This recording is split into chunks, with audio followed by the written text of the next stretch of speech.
Our whole family, my wife, we all watch the Yankees. We know all the players.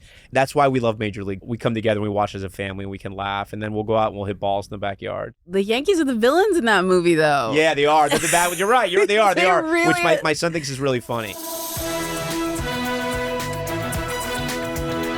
Hello, I'm Jacqueline Coley. Welcome to Seen on the Screen, brought to you by NBCUniversal and Rotten Tomatoes, where we talk movies with some of the people behind the scenes at NBC Universal.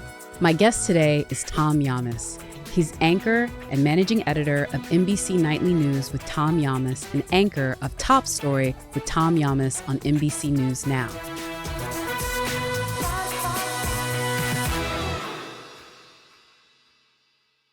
Tom, welcome to Seen on the Screen. Thanks for having me. Okay, so I love this question. It's the first one I ask everyone. Yeah. Tell us who you are and what you do for NBC Universal. Yeah, my name is Tom Yamis, and I'm the anchor of Nightly News. I'm also the anchor of Top Story, and for the first time, NBC News is doing a broadcast network newscast, and then right after that, as soon as that show ends, we sort of flip a switch in the studio and our streaming show starts, Top Story. So we're doing an hour and a half of news and we're hitting two completely different audiences. It's the first time NBC has done this, but it's going really well. Yeah, I definitely know it because I know people like Savannah Sellers who started on the digital side and then now works on the network side. So what's it been like sort of like bridging those two sides of the ecosystem? And do you feel like you got to put more TikTok language on the other one? I'm kidding, by the way. You know, they are distinct shows. It's a great question. They are distinct shows. And I got to be honest, at first it was a lot, but now it's really fun. And so as soon as Nightly is over, I'm sort of pumped up to do Top Story because it's going to be a different feel. It's a different pace. It's a different team. And I've just come off like Nightly, which is an incredible, legacy broadcast that hits millions of people every night. And we also have an incredible group of journalists that work there too. So it's great. It's like I get to play two different games every night, but it's awesome. I love it.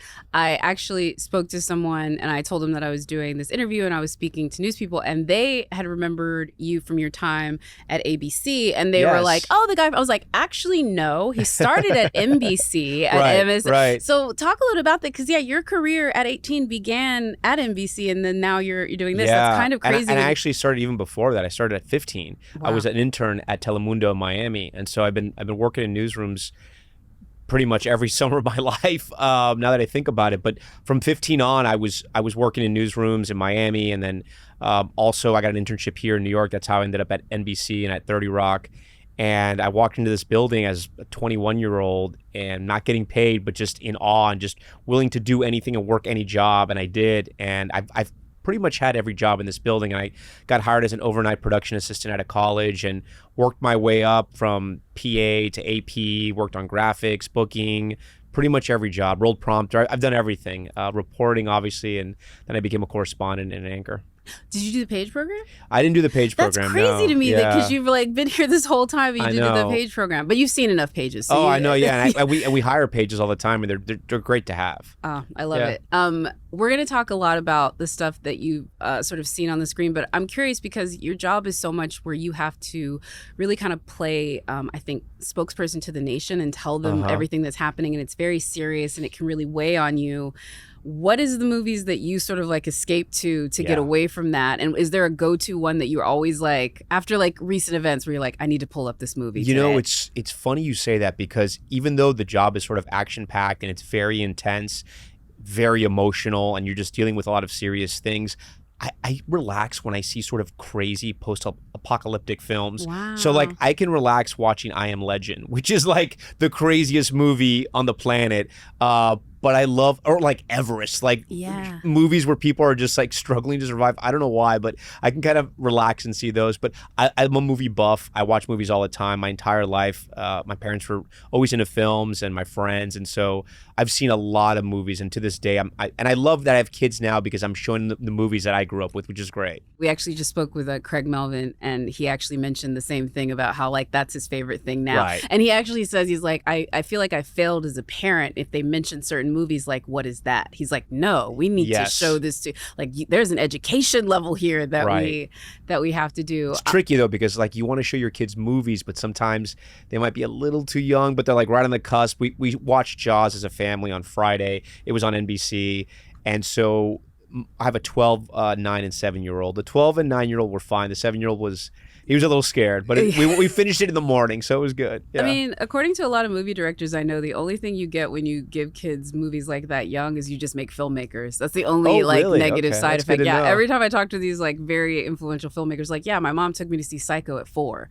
or something crazy like that, Yeah. But it's really oh yeah, I saw Godfather at 8, and my dad woke me up so I could watch The Shining. Oh So, my yeah. gosh. Okay, that's pretty intense. That's not me, but that's I'm just saying, to each their own. you could be called out at the Oscars Yeah. someday if you choose to go down that path.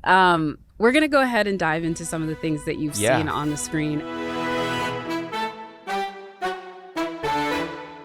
You just kind of have to sit there and I just hang. For once, you just answer the question, sir. I know it's really uncomfortable It for is. you. I don't like this. No, I'm joking.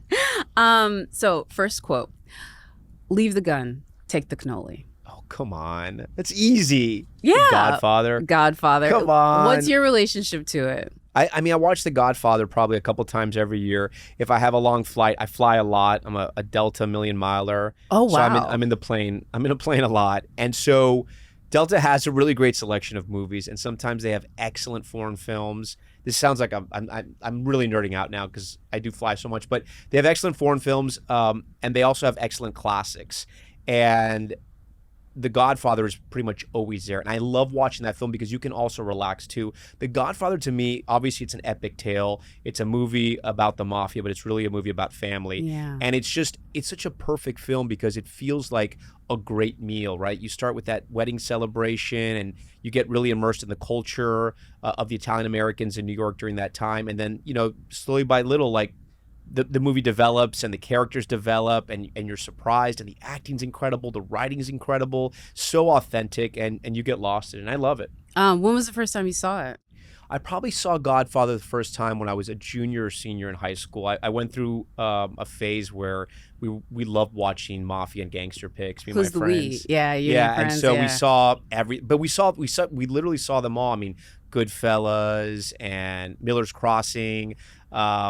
Everything pretty much with De Niro and Pacino in it, and everything that Martin Scorsese made. But yeah, it was great, and I grew up on those movies, and they're excellent. Oh, I dig that very much. Also, I just have to say, the most impressive thing that I've read up on you is not as hurricane coverage, it's not the Emmys. You're a Delta million miler. As a frequent flyer myself, I'm we're in the presence of royalty, kid. You don't even know. That's a lot. Spent a lot of time on a plane. Listen, I'm one of the people that looks at the air up there as a documentary. I love again, I'm picky about my plane travel, and I'm also a Delta girl. Next quote.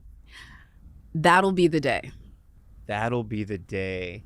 The Searchers, John Wayne. Wow, right? That is. I literally said when I saw this, I was like, "That's a pull out of context." But you know that you love that movie. I love that you know movie. that you're a Western person. So Yeah. talk a little bit about that. That is quintessential, one of the greatest John Wayne movies for sure. So my dad is a huge Western fan. He's 73. So when he was growing up, Westerns obviously were sort of at their golden age when he was growing up. And so he can sit down and he can watch the Western Channel for about 20 hours straight. I mean, and he's seen every Western film. He knows all the lines.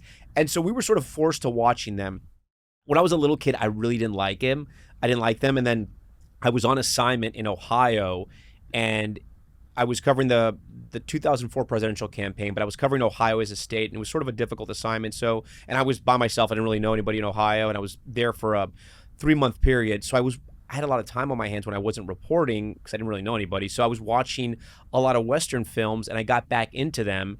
And I watched probably as many as I could, and I still do. I love Westerns. I think they're a great film genre. The Searchers, to a lot of people who like Westerns, is sort of the best Western film ever made. And that might be controversial to some people, but if you know Western films, it's really not. It's really not, It's a beautiful story, a great story, another epic tale. John Wayne maybe at his best, but also John Ford and the scenery, and you feel like you're there. And even though it's sort of like a very stereotypical Western film, in many ways, I think it's a movie you can show to people that don't like Westerns, but they'll like that film. I don't disagree with you. I mean, it's definitely part of the canon. And if they're not saying The Searchers, which a lot of people say, it's they're saying maybe Rio Bravo. There's such a short list that the shot Liberty Valance. Exactly. There's a few there that are they're great. I mean, Westerns are great films, but that are true classics. Yeah. No, I don't disagree with you on that one. And it also really, I think, all of those films, if you had to show someone, hey, what was a Western like, they would be kind of quintessential.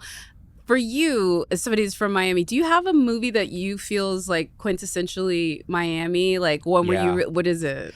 I mean, there's a couple, because I want to be careful here, because because it can be sensitive, right? Because some movies about Miami portray Miami in a very bad light, you know, like drug dealing and crime. I mean, Scarface in the 80s, you know, that is a classic. Cubans at the time, Cuban Americans, including my parents, did not care for that film. I don't think my mom still cares for that film. Al Pacino, great acting. Accent was completely off, but that's okay. We won't hold it against him. But then, like, even a Bad Boys, you know, that takes place in Miami. Wow. Like, that's a great that'll one. take me back to Miami in the 90s. Yeah. And it's, you know, it's a lot of fun. I think sometimes with movies about cities, when you live there, you're like, it's not exactly like that. Even Bad Boys, you know, it can be sort of like a little bit caricatures. Tongue-in-cheek. Yeah, it can be caricatures of what Miami really is. But I think those are two movies that I think about when I think about Miami. They definitely take me back every now and then. I dig that. All right. Doing great. Here we Let's go. move on to the third quote. This is awesome. I'm going to paraphrase it a little bit. Nice catch, Hayes. Don't ever effing do it again.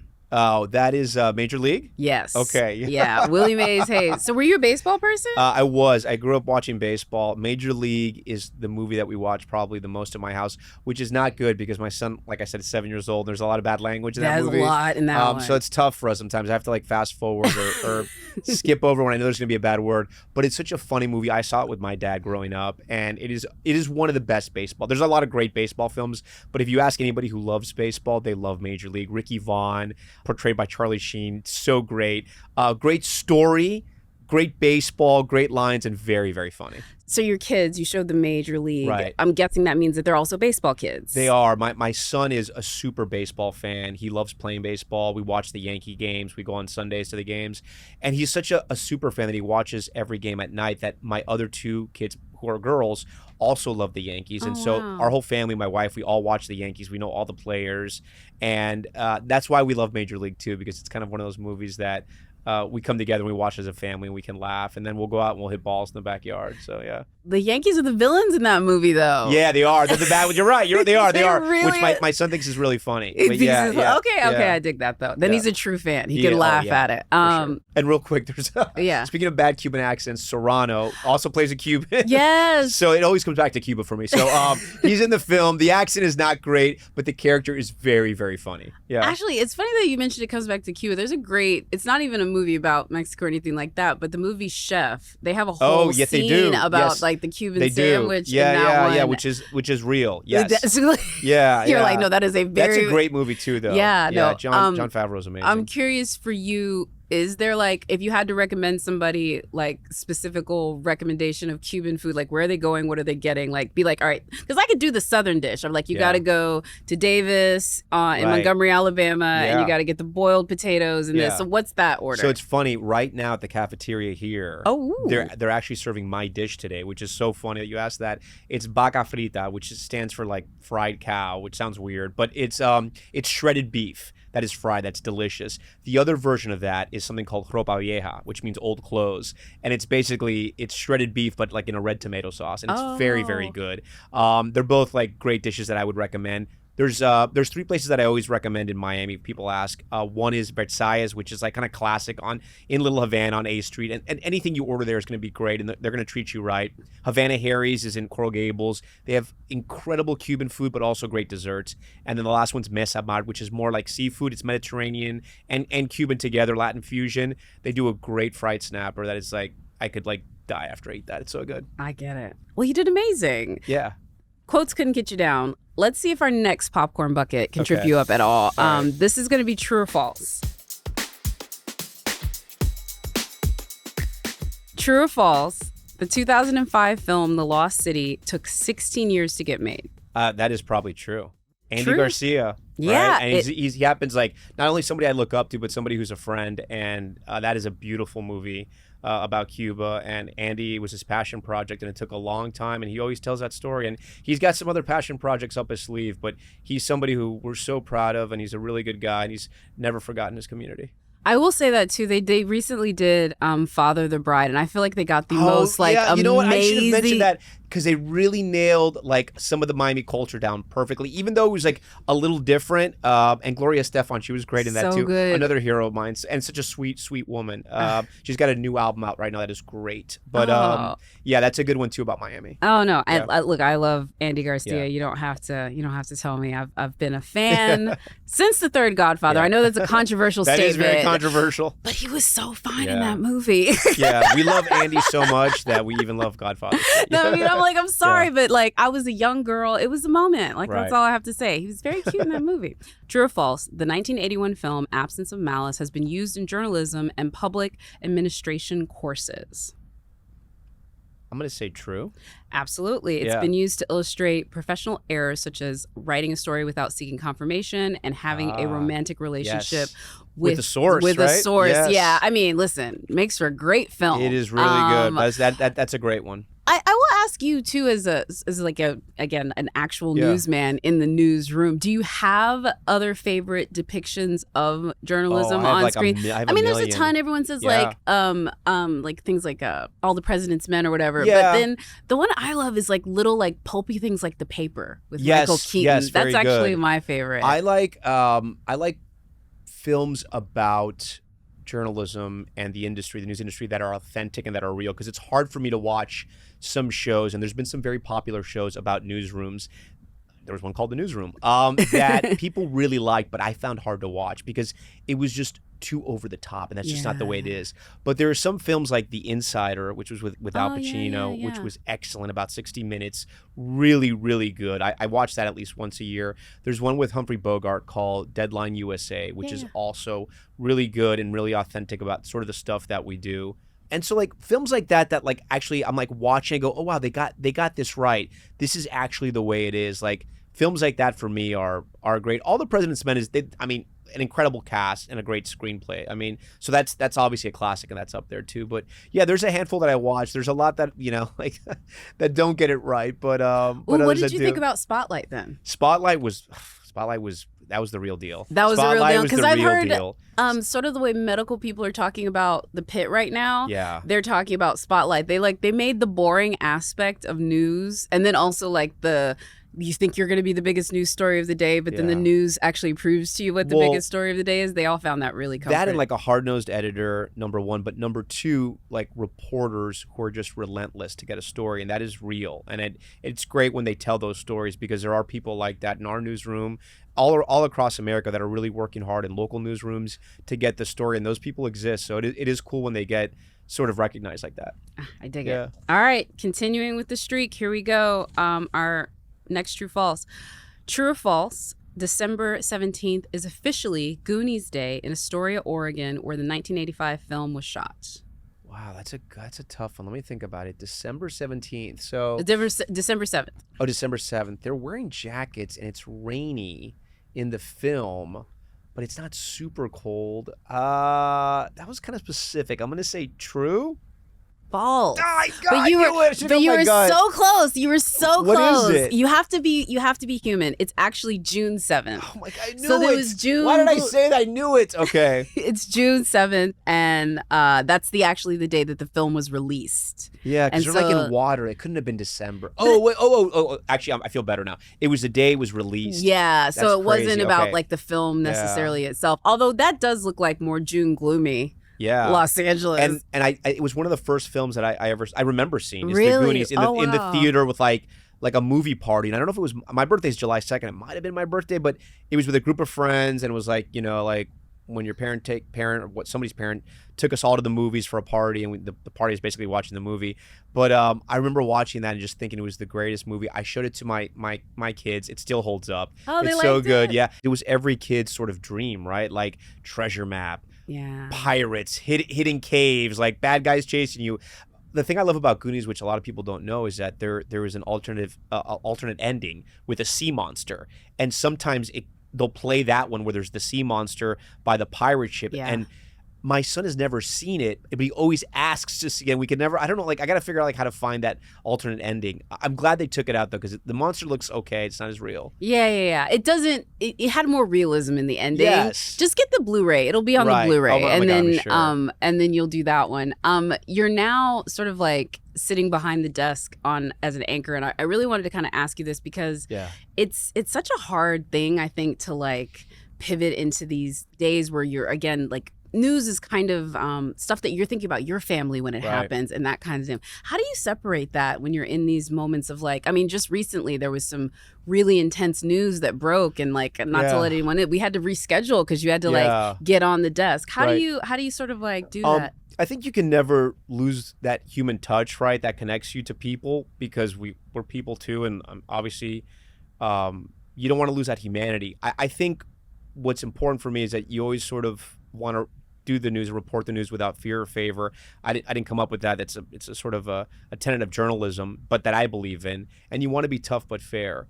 That being said, like sometimes the news is hard to sort of digest, if you will, especially when things happen to children. As a father, I think about that all the time. And as soon as I had kids, it sort of changed the way I looked at the world and looked at stories.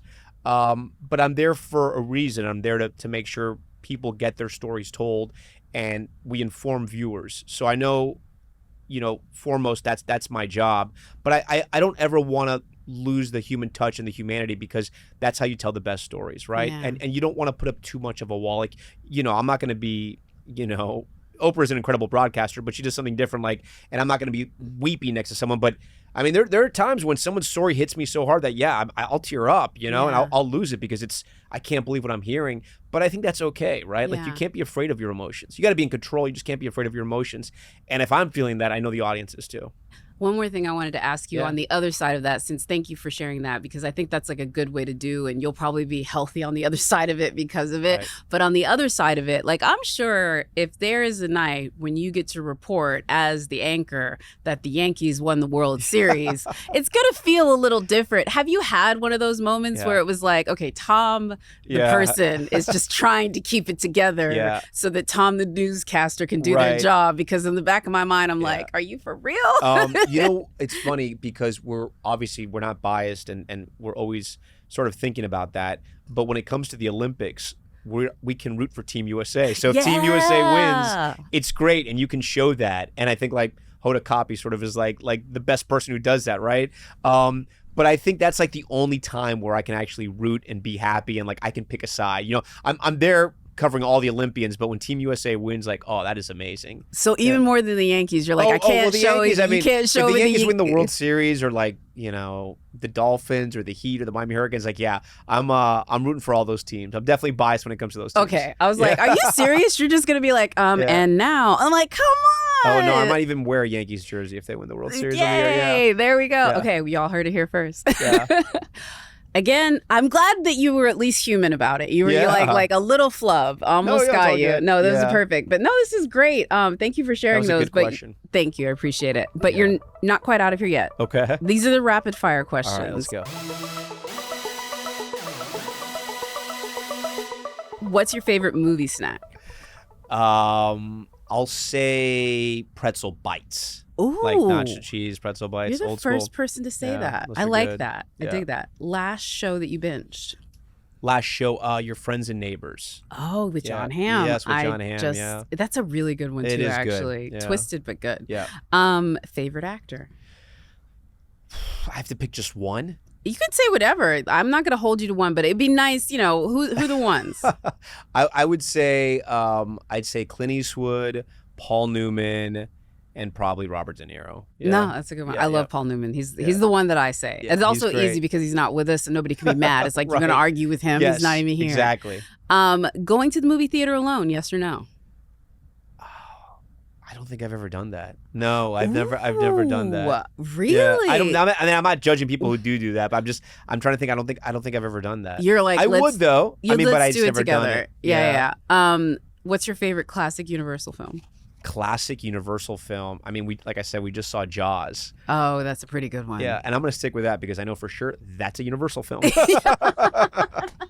Yeah. Actually, Craig said the same thing. Something tells me you two have a playful collegiate rivalry because he mentioned you in my interview, and he actually mentioned it because we did his interview in the Tom Brokaw room. Oh yeah. And he mentioned that he had the Tom Brokaw couch. Yes, he did. He told me that. And he apparently y'all had a conversation. We did about It's funny how some of that furniture can get passed around.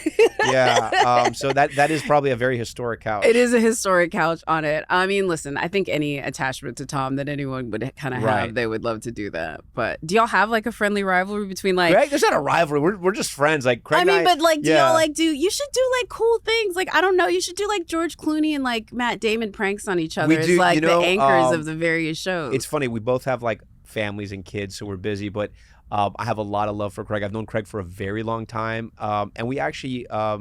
Me, him, and our two wives, we went to see the Watch the Throne tour with Jay-Z and Kanye years ago at Madison Square Garden. We had a really good time. It was a lot of fun, yeah. But Craig's a great guy, and he's an amazing broadcaster and journalist, so I'm lucky to call him a friend. You're so sweet. Yeah. Wait till you see what he does. Yeah, what did he say about me now? No. He was a slight, Craig, he's a jokester. Craig, he bought me a plant. He did. He literally bought me a plant. Really? Yeah. Oh, for your new office? Boring ass plant, but he bought me a plant. No, it's a beautiful plant. Dig it. It's really nice. I'm gonna just set up this rivalry because I do feel like I like. There's literally no rivalry. I want there to be. There is none. I want it to be like the same way that Brad Pitt and George Clooney, like in a like y'all are friends, but more of like give each other stuff. We both play very bad tennis, so I'd love to play tennis with him, and we talked about that. Here's another funny thing: have you ever seen the Craig Melvin violin picture? No. Just Google it. It'll make your day. It's pretty much maybe I'd say top 3 greatest photos ever taken. Craig Melvin, young Craig Melvin with a violin. I cannot wait. Yeah. Oh, this may make it to the episode. Anyway, Tom, thank you so much. Thank you. This has been a blast. Thank you. And congratulations. Thanks so much. Thanks for having me.